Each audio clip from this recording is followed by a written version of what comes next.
जय श्री राम।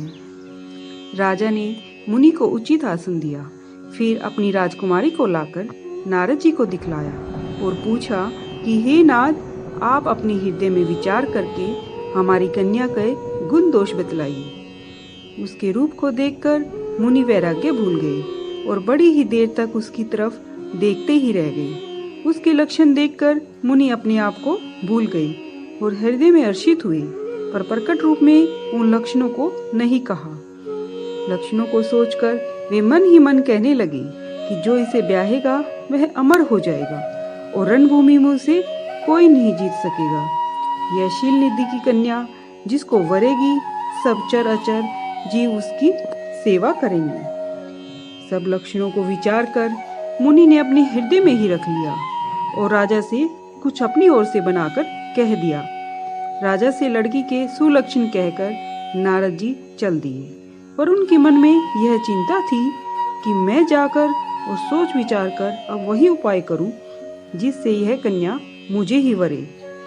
इस समय जब तब से तो कुछ नहीं हो सकता, पर हे विधाता, मुझे यह कन्या किस तरह मिलेगी। इस समय तो बड़ी भारी शोभा और विशाल सुंदर रूप चाहिए, जिसे देखकर राजकुमारी मुझ पर रीझ जाए, तब जयमाला मेरे गले में डाल दे। एक काम करूं कि भगवान से सुंदरता मांग लूं, पर भाई उनके पास जाने में तो बहुत देर हो जाएगी।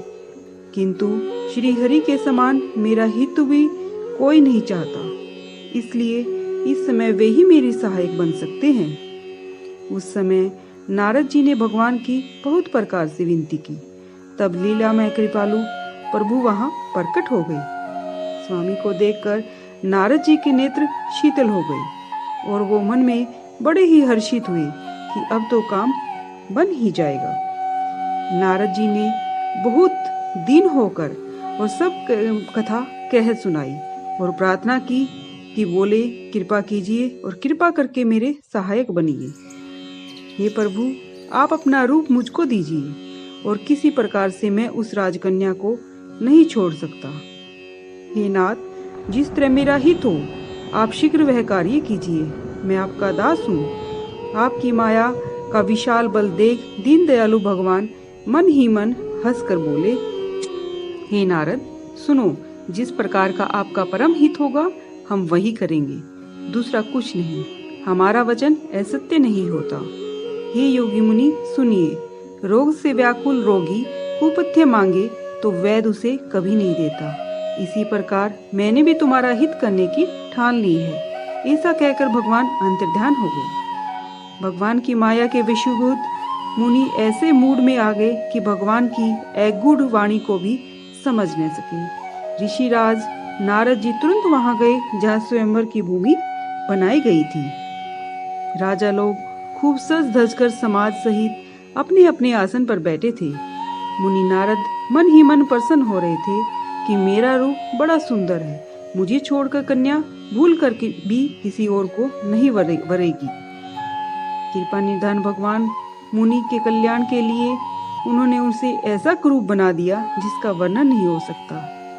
पर यह चित कोई भी नहीं जान सका। सब ने उन्हें नारद जानकर ही प्रणाम किया।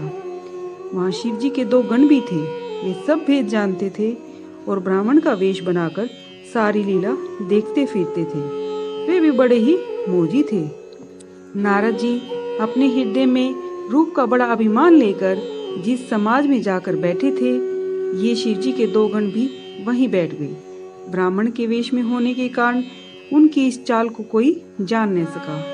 वे नारद जी को सुना सुना कर व्यंग्य वचन कहते थे। भगवान ने इनको अच्छी सुंदरता दी है, इनकी शोभा देखकर राजकुमारी रीझ ही जाएगी और हरि जानकर इन्हीं को खास तौर से वरेगी। नारद मुनि को मोह हो रहा था क्योंकि उनका मन दूसरों के हाथ में था। शिव जी के गण बहुत ही प्रसन्न होकर हंस रहे थे। यद्यपि मुनि उनकी अटपटी बातें सुन रहे थे, पर बुद्धि भ्रम हो चुकी थी। इस वजह से वो उनकी बातों का अर्थ नहीं समझ सके। उनकी बातों को तो वह अपनी प्रशंसा समझ रहे थे। इस विशेष चरित्र को और किसी ने नहीं जाना। केवल राजकुमारी ने नारद जी का वह रूप देखा और जो बंदर सा मुंह और भयंकर शरीर देखते ही कन्या के हृदय में क्रोध उत्पन्न हो गया।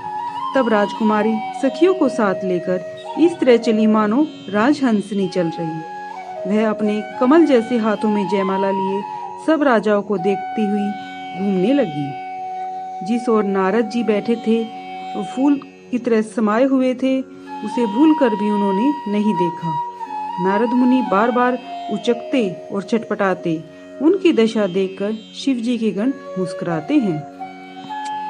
कृपालु भगवान भी राजा का शरीर धारण करके वहां जा पहुंचे। राजकुमारी ने हर्षित होकर उन्हें गले में माला डाल दी। लक्ष्मी निवास भगवान दुल्हन को लेकर चले गए। सारी राजमंडली निराश हो गई। मोह के कारण मुनि की बुद्धि नष्ट हो गई थी। इससे वे बहुत ही विकल हो गए, मानो गांठ से छूटकर मणि नीचे गिर गई। तब शिवजी के गणों ने मुस्कुरा कर कहा कि जाकर दर्पण में अपना मुंह देखिए। जय श्री राम।